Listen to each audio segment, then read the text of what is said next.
কথা যে বিকশিত ভারত তখনই সম্পূর্ণ হবে 2047-এ, যখন বিকশিত বাংলা হবে। পশ্চিমবঙ্গকে বাদ দিয়ে বিকশিত ভারত হতে পারে না। এটা প্রধানমন্ত্রী যে 6টি পরিবর্তন সংকল্প যাত্রা এখানে করেছেন, সরকারি কর্মসূচি করেছেন, তাতে পরিষ্কারভাবে বলেছেন। 1 নম্বর।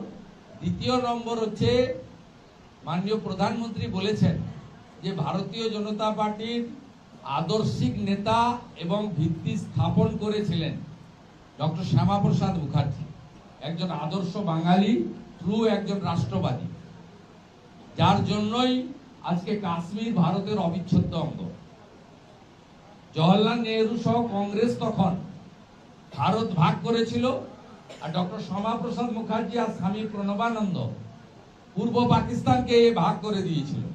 আজকে এইখানে বসে বন্দে মাতরম, ভারত মাতা কি জয়, জয় শ্রীরাম, জাতীয় সঙ্গীতের বন্দনা, তেরঙ্গা পতাকাকে প্রণাম করা কোনো কাজই আপনি করতে পারতেন না যদি ডক্টর শ্যামাপ্রসাদ মুখার্জি এবং স্বামী প্রণবানন্দ 1947 সালের 20 জুন ভারত ভক্তি না ঘটাতেন। তাই প্রধানমন্ত্রী বাংলাতে চিঠি শুধু নন, তিনি বাংলাতে সোশ্যাল মিডিয়াতেও দেন পশ্চিমবঙ্গের বিভিন্ন মুনি ঋষিদের বিষয়ে, বিভিন্ন দুর্গা পূজা থেকে শুরু করে বড় বড় আমাদের ভারতীয় এবং সনাতনী উৎসবের ক্ষেত্রে প্রধানমন্ত্রী যখন পশ্চিমবঙ্গে আসেন, আসার আগে তিনি বাংলাতে তার সোশ্যাল মিডিয়ায় দেন এবং তিনি পশ্চিমবঙ্গে মা কালীকে প্রণাম করে, মা দুর্গাকে প্রণাম করে তিনি তার বক্তব্য শুরু করেন বাংলাতে।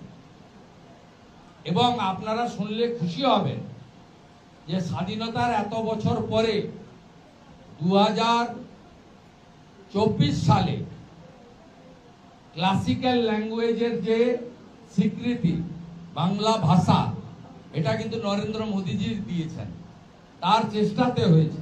তৃণমূল কংগ্রেসও প্রচেষ্টা নেননি এবং স্বাধীনতার পর থেকে যত সরকার কেন্দ্রে বা রাজ্যে এসেছে তারা কেউ এই বাংলা ভাষাকে, ক্লাসিক্যাল ল্যাঙ্গুয়েজকে যে স্বীকৃতি, সেই স্বীকৃতিটা নরেন্দ্র মোদীজির নেতৃত্বে ভারত সরকার দিয়েছে।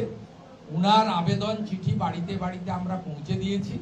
তিনি মেট্রো উদ্বোধন করতে এসে পরিষ্কারভাবে দমদমে বলে গেছিলেন, আমার কাজ বাংলার হিত গৌরব ফেরানো। স্বাধীনতার সময় বাংলা শিল্পে এক ছিল, বিনিয়োগ এক ছিল, ফরেন ডাইরেক্ট ইনভেস্টমেন্ট বাংলায় সবচেয়ে বেশি এসেছে, কর্মসংস্থান বাংলার সকলের হাতে কাজ ছিল। বাংলায় বরঞ্চ অবিভক্ত বিহার, ইউপি, উড়িষ্যা থেকে, আসাম থেকে লোক আসতো কাজের খোঁজে। বাংলা শিক্ষাতে একে ছিল, বাংলা মেধাতে 1 নম্বরে ছিল। তিনি সেই উদাহরণগুলো দিয়ে বলেছেন যে বিজেপির সরকার আনবেন, আমরা বাংলার যে হিত গৌরব সেটা পুনরায় ফিরিয়ে আনার কাজ করব। এবং তিনি বলেছেন, আমি এর গ্যারান্টার থাকলাম।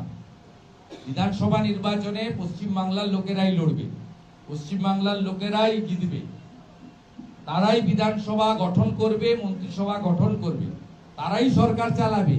আমাদের নেতা নরেন্দ্র মোদী বলে গেছেন, বাংলার হিত গৌরব ফিরিয়ে আনার ক্ষেত্রে আমি গ্যারান্টার থাকলাম।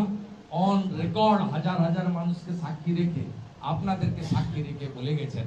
তাই মানুষ, গোটা বিশ্ব যে নেতার প্রতি আস্থা রেখেছে, সেই নেতার প্রতি পশ্চিমবঙ্গের গণদেবতা, জনতা, জনার্দন, ভোটার ভদ্রমন্ডলীয় আস্থা রাখবেন। আমরা 40% ভোট ইতিমধ্যে পেয়েছি, 2,30,00,000 ভোট আমাদের হাতে আছে। মানুষ আমাদের 19, 21, 24 তিনটে ভোটেই ভোট দিয়েছে। এবারে আমাদের আর বাড়তি 5% ভোট এবং 25 থেকে 30 লাখ এক্সট্রা ভোট আমাদেরকে মানুষ যদি দেন, আর চুরি, জোচ্চুরি, সন্ত্রাস, এই অত্যাচার, ভোটে রিগিং, গণনায় কারচুপি, এটা যদি ইলেকশন কমিশন রুখে দিতে পারেন, তাহলে পশ্চিমবাংলায় পরিবর্তন তো হবেই। একদম বিহারের মতো অত্যন্ত ভালো মেজরিটি নিয়ে মোদীজির নেতৃত্বে একটি রাষ্ট্রবাদী সরকার স্থাপন।